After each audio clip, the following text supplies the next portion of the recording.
வணக்கம்ப்பா. இந்த வெயில் காலத்தில் கண்ட கண்ட ஜூஸு அது இதுன்னு குடிக்கிறதுக்கு நம்ம என்ன செய்யணும், வீட்லேயும் ஒரு கத்தாழை மடல் இருக்குல்ல, அதை எடுத்து சீவிட்டு அந்த ஜெல்லை மட்டும் எடுத்து 7 தடவை கழுவிக்கிறணும்ப்பா. திருப்பி திருப்பி திருப்பி கழுவினாக்கா அந்த வலுவலுப்பெல்லாம் போகும். அதை பொடியை கட் பண்ணி அதை வச்சுக்கிட்டு அதில் ஒரு 5-6 புதினா இலை, கொஞ்சம் நாட்டு சர்க்கரை இதை போட்டு நல்லா மிக்சியில் போட்டு வலுவலுன்னு அரைக்கலாம்.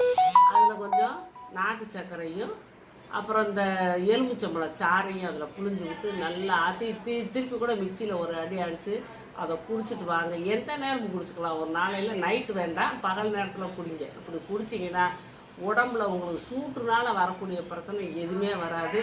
சரியான குளிச்சுப்பா. இந்த மாதிரி நீங்கள் சாப்பிடுங்கப்பா. அதில் நீங்கள் அரைக்கும் போது கொஞ்சம் இஞ்சியும் சேர்த்து அரைச்சிக்கோங்க, இல்லாட்டி இஞ்சி சாறு ஊற்றிக்கோங்க. அந்த குளிச்சு உங்களை